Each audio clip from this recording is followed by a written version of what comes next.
Let's talk about triad pairs and how we can use them to create variety and color in your melodic lines. Now, a couple of things to remember about triad pairs. You can mix the chord qualities. For example, you could have a major triad and an augmented triad. You could have a minor triad and a diminished triad. And you can also utilize them on a variety of different chords. You could use the same triad pair, in fact, on a selection of different chords, and you're going to get a different sound. Also remember that triad pairs don't necessarily have to be close together, meaning they don't necessarily have to be related by a whole step or a half step. The main thing you want to remember is that you try to not repeat notes. So for example, if I had a C major triad and an F major triad, they both contain the note C. So we're kind of losing a bit when we're having a repeated note. So we try to find triad pairs that might not have the same exact notes within them. You could even do triad pairs a tritone away, which can be really effective. Now we'll go through these examples and I'll show you some of my favorites. We're going to utilize just the dominant chord vamp, F7 concert, which would be G7 for the B flat instruments. All right, let's get right into example 1.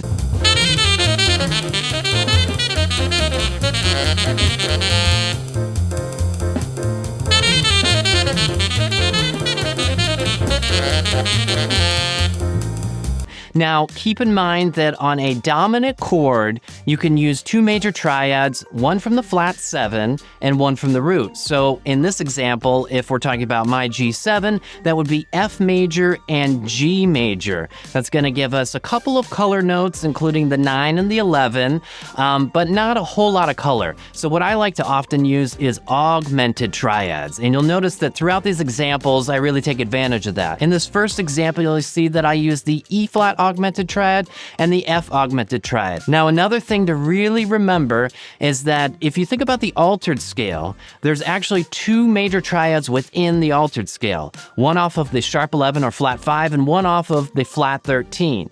Now, just simply playing those major triads off of those two altered notes is going to give you a lot of color. Now, in this example, I'm actually utilizing the augmented version of the flat 13 triad. So in this case, on a G7 for B flat instruments, that's going to be an E flat augmented triad. That's going to give me my flat 13, the root, and the third. So only one note in there is really kind of outside of the key. And the other triad that I'll utilize here in the beginning is the F augmented triad, which is going to give me the flat 7, the 9, and the sharp 11. So combined, we get a flat 13 and a sharp 11, of course, also some extensions. Let's take a look at that first example. So if you look at measure 2 right there, I start descending down that E flat augmented triad, and then I find the quickest way or the easiest way to then transition into the F augmented triad.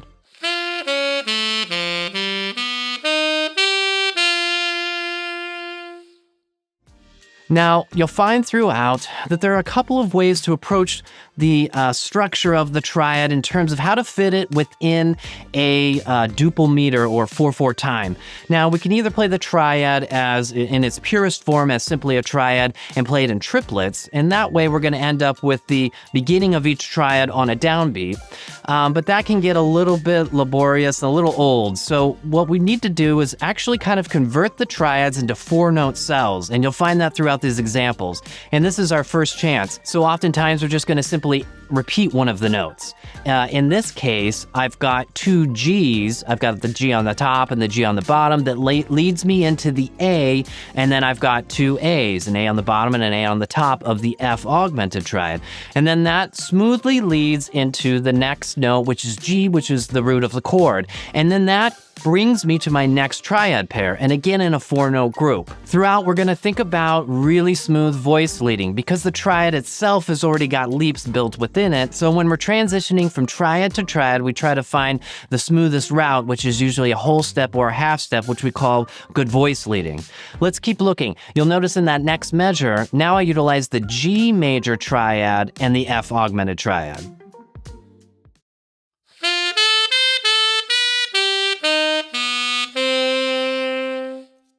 Again, notice that I then resolve it up a half step, in this case from the C sharp, the sharp 11, immediately to the 5th of the chord.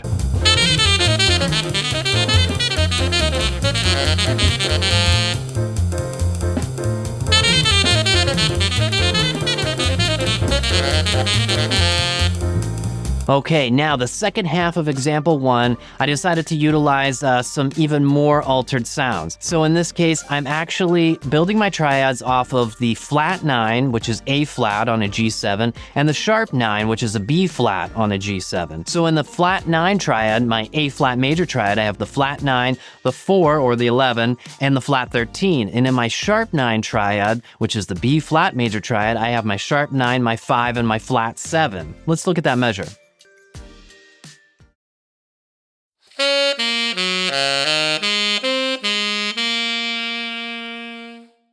Now, if we look at it in context, of course, without the context, it sounds like two major triads.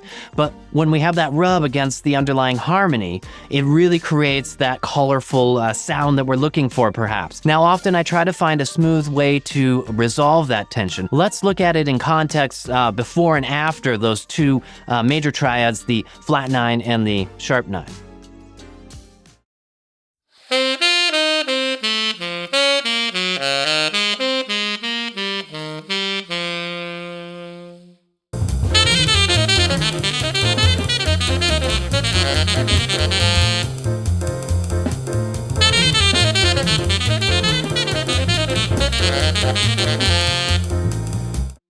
Now you can really hear how we're weaving these other keys. Let's go ahead and look at example number 2.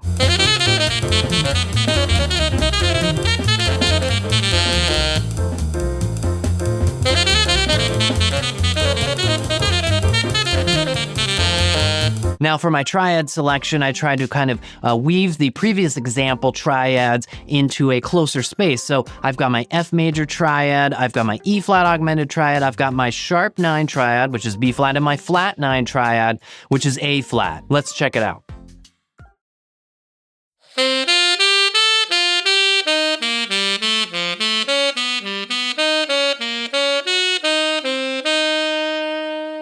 Now in this example, I also highlight another element that is really important to think about when you're dealing with the triad pairs, and that is the non-triad pair element of your line. Oftentimes we want to find some sort of linking material so that we can get from a set of triads, or an idea even, to another idea or another set of triads. And here I actually use the bebop scale, and you'll find that I use that in a later example as well.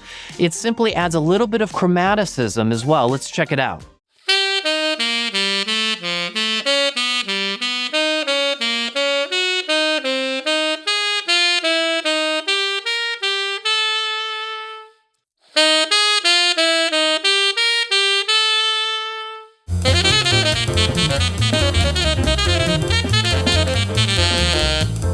You see how it kind of allows a little bit of breathing room between the two different triads, and it also creates a little bit more phrase variety. It can get a little boring if you take the same triads over and over and over. So not just utilizing different triads is going to create variety, but also adding some other types of line elements in there, like the bebop scale or maybe some sort of chromaticism.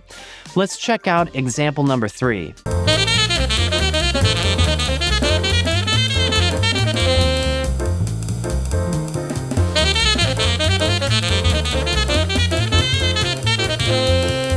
Now here in example 3, I actually just utilize a different type of 4-note triadic pattern. Let's look at that 4-note pattern.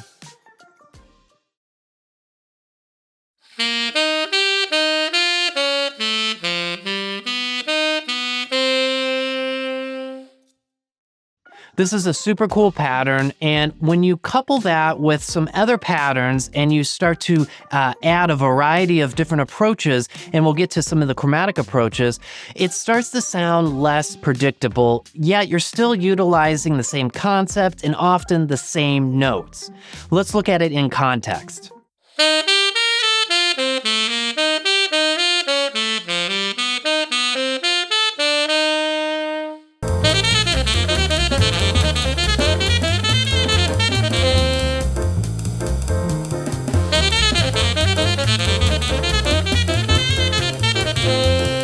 Now, right at the end there, I start to break into a different type of pattern. In this type of pattern, I actually am doing a half-step approach. This can be a really fun way to get some chromaticism into your line. Let's look at that chromatic approach. I'm going to start right there on the chromatic pickup note.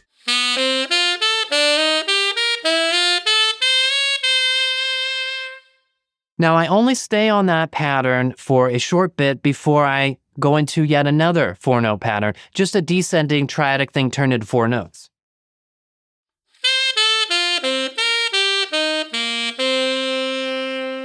Now I'm going to play it slow and start to identify the different patterns that you hear, as well as how I get from one pattern to the next.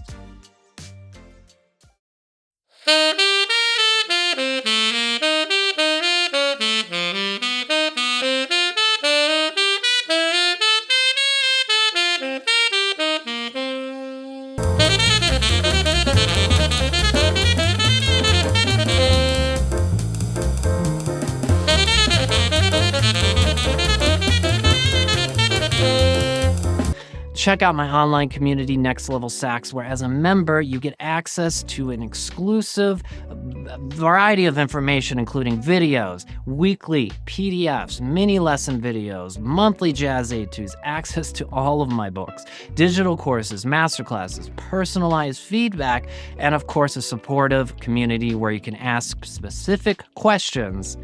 Just click the link below to go next level. All right, let's look at example number 4. Now, in example number 4, I actually take advantage again of the chromatic approach, but I'm going to put that chromatic approach instead of as an upbeat or a pickup note, I'm going to put it right on the downbeat to create some real tension. Check it out.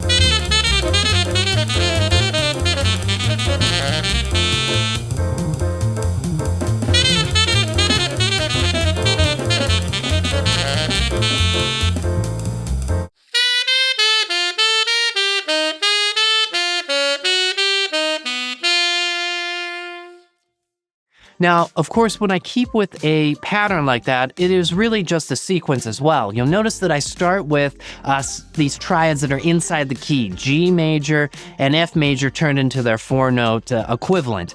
And then I take that outside of the key because, again, I've created this expectation. This sequence has already begun. So now when I take it outside of the key, not only do I have the triadic element in my favor to keep it really solid, I also have the sequential element because I'm keeping the same type of pattern. Now, in this case, I'm doing the chromatic approach to my E flat augmented and the F augmented triad. And again, I continue the line by breaking it up with something that's not triadic. And again, in this case, just simply the bebop line. When we're on a dominant chord, that's a really nice way to get us back inside the key, because remember, the bebop scale is going to put those chord tones on downbeats as long as we start on a chord tone on a downbeat. So I simply just descend that bebop scale, starting on the root, and then I actually finish out that measure with another really common kind of 2-5 language. Check it out.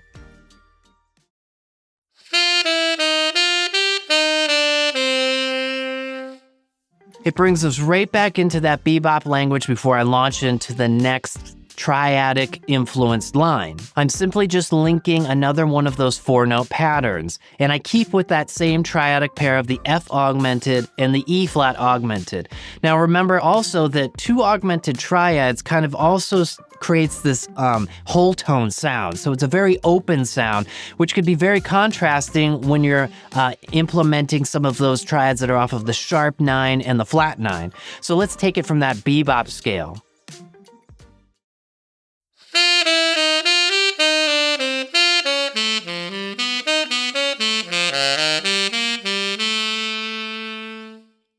Now, again, of course, I always try to bring it back in, and in this case, I just simply end the line on the 3rd of the chord.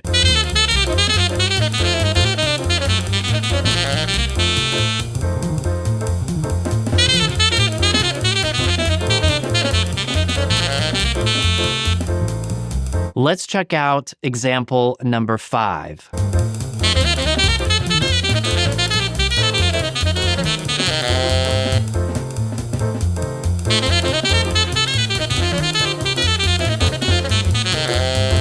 Now, example number 5 is kind of this combination of all of the things that we've talked about, but I also introduced a new triad, which is the triad from the tritone away. So in this case, my G7, it's going to be a D flat major triad. That's going to give me my sharp 11, flat 7, and flat 9. I then weave that triad from the tritone, the D flat major triad, with my E flat augmented triad. Now remember, the E flat augmented triad is going to give me my flat 13, my root, and then also the third. So it's only got that one note that's really outside of the key, but when you're going back and forth between that triad and the triad off the tritone, we're going to get a lot of tension.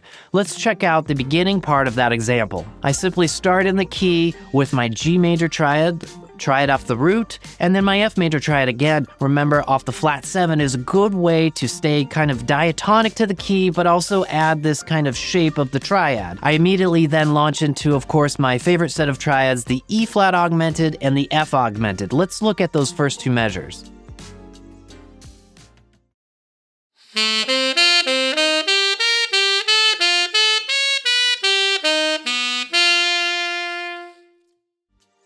Now, I simply continue the same augmented triads, but notice that again, I change up the shape. So if we add that next measure in, I get this.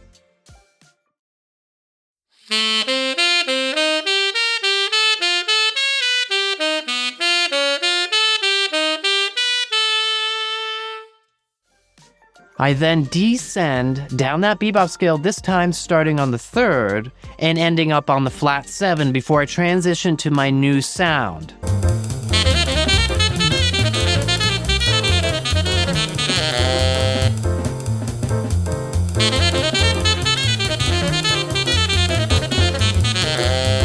Now I'm going to introduce that new sound, the D flat augmented triad, the triad off the tritone, coupled with my E flat augmented triad. Notice that those two are still a whole step apart. I want to say that every single triad pair that I've got in these examples are a whole step apart. That is something that helps you kind of avoid repeated notes. It doesn't mean that you have to do that. You could do triads a tritone away. You could do different chord quality triads, which I don't have too many examples of that in this, but maybe that's for another video. That's going to avoid some repeated notes as well. Let's check out the second half of that example.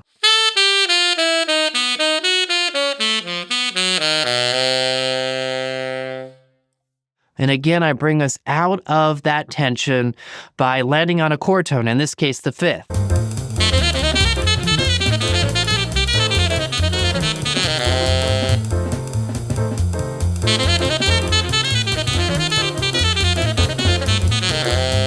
There are a couple of patterns that you'll notice and things that you might want to retain. For example, we want to not have the same notes within our triad pairs if we can help it.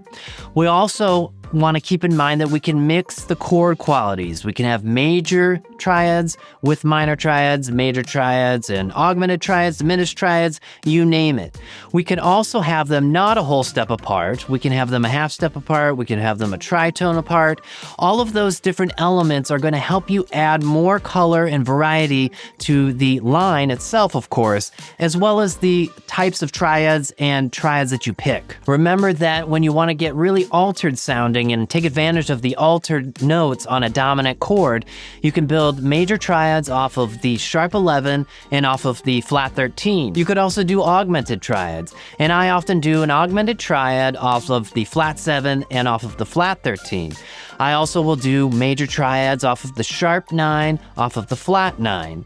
And then, of course, you can stay diatonic with triads off of the root and off of the flat 7. Now, the more you get used to using these triad pairs, the more you'll be able to actually implement some chromaticism, like those chromatic approaches.